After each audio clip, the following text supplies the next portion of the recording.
Apart from being a home theater enthusiast, I'm also a hardcore gamer, and so much so that I chose my career in gaming industry. Today I'm gonna showcase my 4th gaming PC build. I'll be primarily use this PC for gaming and it will also serve my home theater purpose. So let's get started.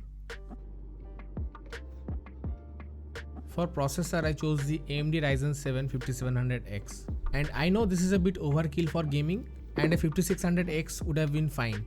But I bought this octa-core CPU for future proofing, and with 65 watt TDP this processor runs cooler and consumes less electricity than Intel 12th Gen.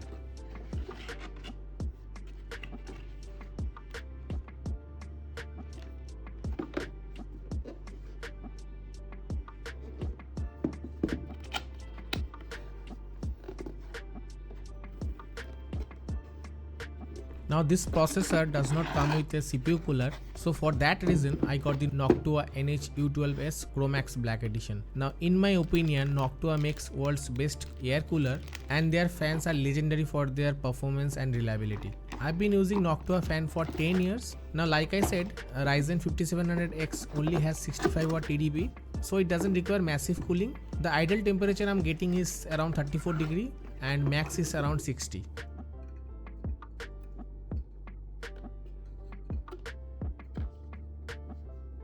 Now for RAM I got the Corsair Vengeance Pro 32GB in total.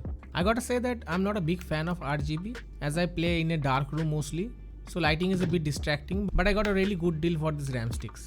And pricing wise they are pretty same as the Vengeance LPX series from where I bought, so I chose to grab them instead. Now I also think that 3200 MHz in XMP mode should be fine for gaming purposes. I've been using Corsair RAM since my first PC build. Last time I bought their Dominator series, and they are extremely reliable. For storage I got the Samsung 970 1TB M.2 NVMe SSD for now. Then later I'm also planning to buy the Crucial P5 Plus 1TB, which is PCI Gen 4. The B550 series motherboard only has one PCI Gen 4 slot.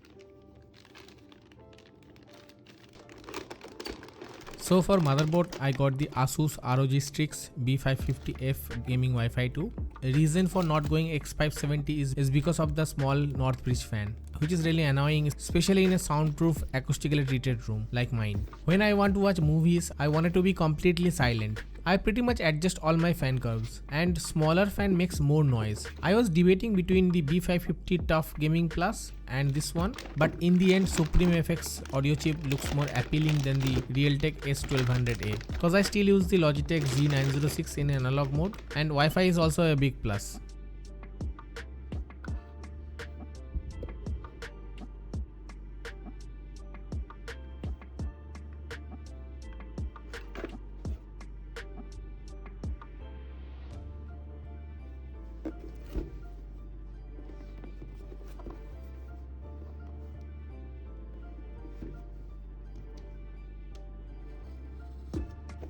Got the Asus ROG Strix 850 watt 80 plus gold rated power supply.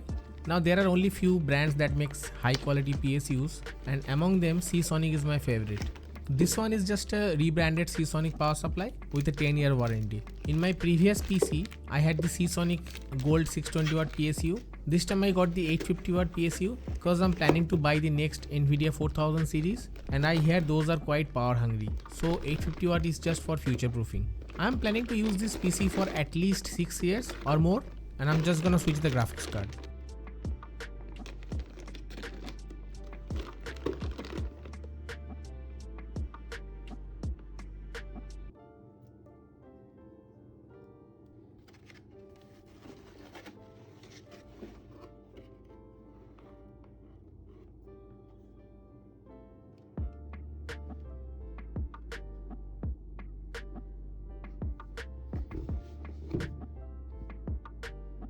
So for GPU, I got the Nvidia RTX 3070 Zotac twin-edge OC for now. You all know the GPU shortage, so I just bit the bullet and got the GPU, but unfortunately I paid quite a bit more over the MSRP. Basically I got a 3070 for the price of a 3080, and honestly I don't think the situation will get better anytime soon. The reason I went with Zotac is because of that 5-year warranty, therefore it has a great resale value, and in my previous setup I've also had a Zotac graphic card and I never had a problem. But I have had terrible luck with EVGA.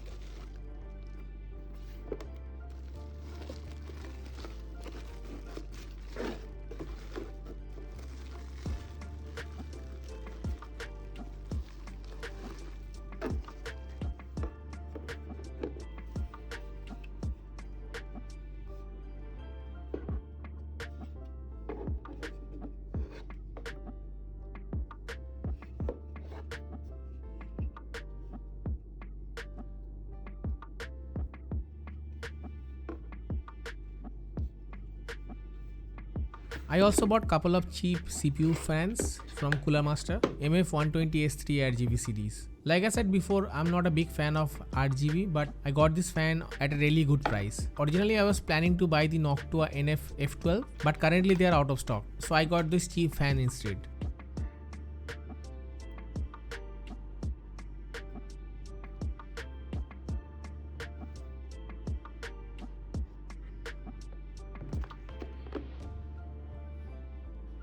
Finally, for a case, I chose the NZXT H510 Flow Edition. Originally, I was planning to buy the Corsair 4000D, but currently it's out of stock, so I got this one.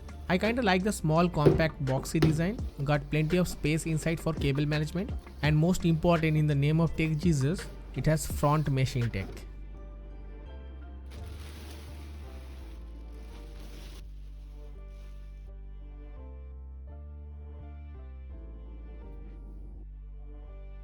I've started my career in building and troubleshooting PCs, and even though I've switched careers, the love of assembling a gaming PC is still there, and especially when it's my own. It took roughly 3 hours to fully assemble everything, and for reference I took the Verge PC build video on YouTube. I'm not really that proud of the cable management, but this is the best I can do without any cable extension. I like the inside look of it, neat and clean and very minimalistic. Now I hate the white light on the Zotac graphic card. I wish I could turn off the light without voiding the warranty. Perhaps I can put this small sticker on top of it. Couple more negative things about this build is that the front panel has one USB 3.0 and the other side is Type-C. But this motherboard doesn't have a front panel Type-C header, so unfortunately I won't be able to use that. The top of the cabinet has no dust filter, but I got this aftermarket magnetic dust filter to fix that issue. So I'm using this custom made mahogany wood table, got a dark matte polish in it. And for peripherals, currently I'm using this old Logitech Z506 speakers, Logitech G304 wireless mouse, and anti-sports keyboard and mousepad. But currently I'm thinking of getting the Logitech G413 keyboard. Previously I've had the TVS keyboard with genuine Cherry MX blue switches, but lately I'm leaning towards a linear keyboard with Cherry MX red or Viola switches.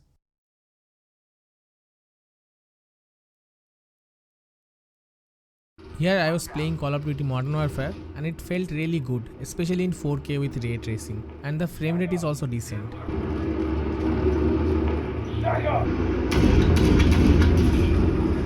Weapons loose. Going off. Weapons safe.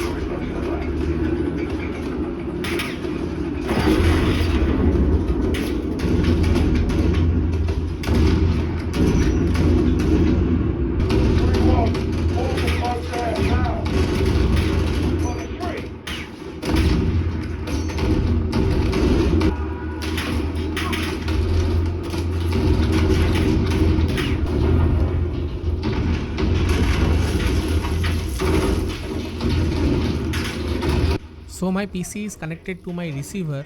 I am using the optical fiber HDMI cable and I get PCM 7.1 for PC gaming. No Dolby Atmos for PC gaming, sadly.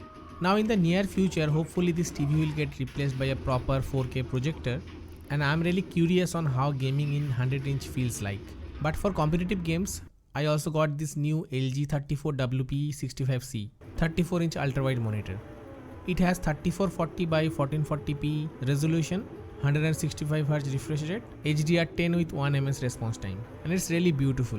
Black levels are also great, and it has 99% sRGB factory calibrated VA panel. Perhaps I'll do a review of this one. Now I've seen 25-inch and 29-inch ultra wide, and those are pretty bad. For the ultra wide, minimum I would suggest is 34-inch, or just go for 16:9.